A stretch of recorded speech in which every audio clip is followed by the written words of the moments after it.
Nous sommes à Paris, dans le salon fastueux d'un immeuble haussmannien, habité par une famille de la grande bourgeoisie en mai 1889.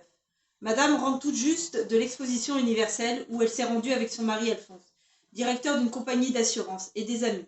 Elle peste contre sa bonne Célestine. Célestine, où êtes-vous donc? Nous sommes rentrés, bon sang. Excusez-moi, madame, vous êtes au salon? Où voulez-vous que je sois donc, ma pauvre? Suspendue à la cheminée? Je suis assise sur le beau vieux fauteuil de mon père, face à ce vase art nouveau si charmant dont Alphonse raffole, et me déchaussant laborieusement pendant que vous vaquez. Ah, vous voilà! Vous faites un de ces raffus sur le parquet. Au moins, vous entend-on arriver de loin. Mais tard que j'y pense, il s'agirait d'y mettre quelque chose dans ce vase qui ne soit pas aussi inutile qu'il en a l'air. Ne vous avais-je pas dit d'y mettre à tremper quelques fleurs? Des bégonias, par exemple? Si, madame, mais je n'ai pas eu le temps d'aller en chercher en ville. Avec tout ce remue-ménage de l'exposition, il y a un monde fou et on ne parvient plus à trouver quoi que ce soit. Alors les emplettes ont pris du temps. Et puis, depuis une heure, j'étais en bas dans l'arrière-cour avec Edmond. Il s'en sort pas avec la remise des chevaux, vous savez. Ils font quénir comme des fous à tue-tête. J'en ai les oreilles gonflées comme des ballons de baudruche. Alors j'ai apporté du foin et même des carottes que j'ai achetées chez le maraîcher. Mais rien n'y fait. Impossible à ferrer, m'a-t-il dit. Diriez cela à mon mari. Ces histoires de chevaux m'ennuient terriblement. Avez-vous donc pensé à épouster la commode et à changer les draps? Oui, madame. Bien. La visite s'est passée comme vous voulez, madame? Déroulez, Célestine, déroulez. Oui, divinement bien. Nous avons déambulé dans les différents pavillons pendant 2 heures, sans vraiment voir le temps passer. C'est décidément une réussite, tous ces pavillons. Ces halles et chapiteaux modernes en fer. Il y avait là une foule d'ouvriers et de gens du peuple à la mine patibulaire. Ils sont si peu instruits, c'est à se demander s'ils comprennent vraiment l'événement. Ils lisent les journaux, sans doute, ou se les font lire, mais quand même. Ils ne savent même pas, pour certains, que nous fêtons le centenaire de la Révolution. C'est l'art, mais à la portée de tous, se disait M. Daumartin. Vous savez, cet homme, déglingenté, qui jouait aux socialistes, quand nous étions au boudoir l'autre jour. La femme est une intrigante, à moitié russe ou allemande, ou les deux sans doute. Il ne déteste rien plus que les pauvres, alors qu'il voudrait qu'ils deviennent tous riches comme lui. Ses opinions vont contre l'ordre des choses, mais je doute qu'il y voit lui-même. Je doute qu'il y croit lui-même. Alphonse, lui, a bien dit que seule la valeur du travail élevait les hommes. Mais Daumartin, enfin, qu'importe, Daumartin, je ne sais pas. Pourquoi je vous raconte tout cela, vous ne devez rien y comprendre. C'est à peine si moi-même j'en saisis quelque chose à son charabia littéraire. Il y avait également le marquis, avec ses grands airs de moustache emberlificotée, et la marquise avec lui, évidemment, qui jacassait d'une horrible manière, vous savez, comme les pies. C'est d'autant plus terrible que lui ne disait rien et baissait la tête de peur de croiser le regard de l'un de ses anciens amis de l'aristocratie qui l'ont effacé de leur petit monde inaccessible. Tout de même, il faut être fou pour faire comme lui. J'ai pensé d'ailleurs que madame de Martin et lui-même auraient fait une paire formidable, l'aventurière et le vieillard désargenté. Bien mieux en tout cas que cette roturière qu'il a épousée sur un coup de cœur.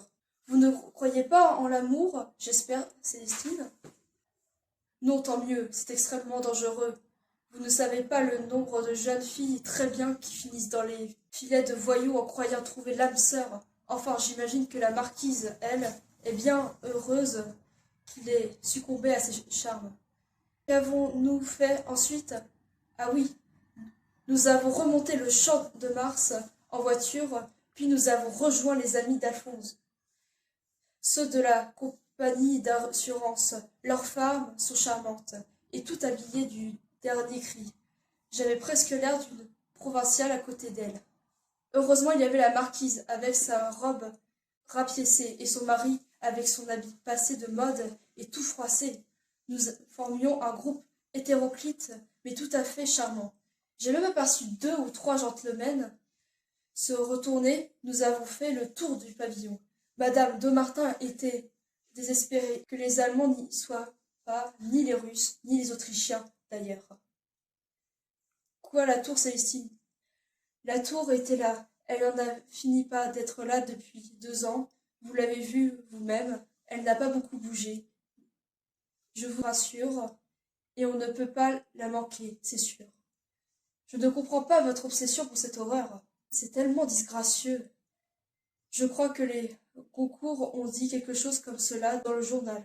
Non, même si la tour est unique et imposée, la galerie des machines est bien plus belle. Tout le monde de là trouve d'un goût très sûr. Il n'y a guère que le marquis qui n'a rien dit. Il s'intéressait seulement aux civilisations asiatiques de la section coloniale et n'a relevé la tête qu'au moment où nous avons aperçu le pavillon de Cambodge. Une pagode, comme on dit. Il est vrai que ces constructions exotiques, presque barbares, ont quelque chose pour elles. Les matériaux sont très beaux. Les bois, les ornements valent le coup d'œil. Mais il y avait aussi des hommes et des femmes, ceux que nous n'employons à civiliser. Ils s'étaient montrés comme cela, de leur tenue chatoyante, pour ne pas dire à moitié nue, dont Martin a fait là, nous en les voyant, et n'a corrigé quand je l'ai décrite comme des sauvages. Je crois vraiment que son socialisme lui est monté à la tête. Il ne pense pas que ces gens doivent accueillir un idéal progrès. Cet homme est décidément étrange, et sa femme, dont la famille a eu quelque chose à voir avec le scandale de Panama, n'est pas beaucoup mieux. En fait, il ressemble un peu à ce jeune homme sans le sou qui habitait dans l'entresol et qui ne se lavait jamais. Il vendait des bouts de papier griffonnés de verre, entre guillemets, en se proclamant poète. Vous vous souvenez? J'avais dû menacer d'appeler les services d'hygiène pour qu'ils se résolvent à acheter de l'eau de Cologne. Je soupçonne cependant qu'il la buvait plutôt que de s'en asperger. Il a mangé à son absinthe. En parlant de boissons, il avait de bons effluves, et je crois qu'une bonne partie des spectateurs étaient ivres, surtout quand nous sommes allés voir ce spectacle au pavillon américain. Il y avait même des Indiens d'Amérique et des cow-boys, ces garçons qui gardent le troupeau outre-Atlantique, mais ce ne sont peut-être pas de véritables Indiens. C'est un cirque, avec des numéros qui agitent la foule et des cris d'acclamation. Des contre-poursuites. Ils sont emmenés par un homme qu'ils appellent Buffalo Bill. Nous ne sommes pas restés longtemps, car le marquis a horreur du nouveau monde et s'est senti indisposé. J'ai cru qu'il allait s'évanouir, mais vous pourriez vous y rendre demain avec votre mère, car vous allez voir votre mère demain, c'est bien cela? Cela vous ferait une belle sortie et ça lui ferait plaisir, d'autant plus que les progrès techniques sont époustouflants. Mais n'allez pas voir le cirque et les Indiens, ce n'est pas possible pour une femme de son âge. Les progrès techniques, c'est sans doute cela qui m'a le plus marqué à la réflexion. De véritables merveilles. Il y avait surtout une fontaine lumineuse dans le parc, réalisée par un sculpteur de région, Coutin. Je crois qu'il impressionne tout le monde. De jour, elle est très belle, mais je ne sais plus qui, la femme d'un des collègues d'Alphonse, je crois, m'a dit que la nuit, elle s'illumine en bleu, en rouge et en jaune grâce à l'électricité. Son mari a essayé de m'en expliquer le fonctionnement, par charité chrétienne, je suppose, mais je ne saurais pas vous le décrire à mon tour. C'est quelque chose de très compliqué. Je vous ai même rapporté une babiole. Rien d'extraordinaire, rassurez-vous. Elle doit se trouver quelque part, parmi ce fatras qu'a rapporté le cocher. Voyez à me préparer mes affaires pour le bal de ce soir. Vous me présenterez les robes sur le lit et la cassette de bijoux. Ophélie m'a prêté une opale de toute beauté en apparence, mais je ne crois pas qu'elle soit vraie. Cette femme est d'une perversité sans borne. Elle serait capable de me la faire porter pour le plaisir de me voir arborer du toc. Il faudra que vous gardiez Emma. D'ailleurs, je m'inquiète pour son avenir. Elle est trop indisciplinée, trop rebelle. Elle n'en fait qu'à sa tête, rêve toute la journée et refuse toute autorité. Je Lui a encore interdit de lire des romans. L'autre soir, cela lui met de mauvaises idées dans la tête. Confisquez-lui le livre, surtout si vous la voyez faire, sauf si elle lit la Bible ou un livre scolaire. Ne soyez pas sotte, mais j'en doute. Il serait temps de lui trouver un parti. Mais Alphonse la dorlote. Il lui passe tous ses caprices, comme si elle avait encore 6 ans. Il serait bon de l'emmener, mais elle n'est pas encore prête. Elle serait capable de faire un scandale à elle toute seule. Il faudrait bien pourtant qu'elle rencontre des jeunes gens de son âge. Elle a déjà 16 ans, et il y en aura ce soir. Des beaux partis. Quand elle rentrera de cours de maintien, quelle heure est-il? 16 heures? Cela ne saurait tarder. Quand elle rentrera, veuillez lui dire de monter me voir dans la chambre. Ce bal va être grandiose. J'espère que cela arrangera les affaires d'Alphonse, car je ne crois pas que la visite de l'exposition y ait changé grand-chose. Ses amis n'ont pas vraiment pris son parti. Je crois, je l'ai senti inquiet, mais il a refusé de m'en dire plus. Ce matin, il feuilletait le journal des cours de la bourse avec un air d'apitoiement, sans borne. Cet air de la pas quitté de la journée, même les Indiens n'ont pas réussi à le dérider, lui qui a la fibre si populaire.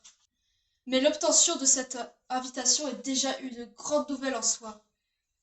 Le sous-directeur de la Banque de France sera là, m'a-t-il dit. Vous rendez-vous compte, Célestine? C'est un personnage très important de l'économie du pays, repose sur ses épaules, ou quelque chose comme ça. En tout cas, pour Alphonse, c'est très important. Il faut donc que je sois digne de notre condition. Mais je jacasse moi aussi, et l'heure tourne.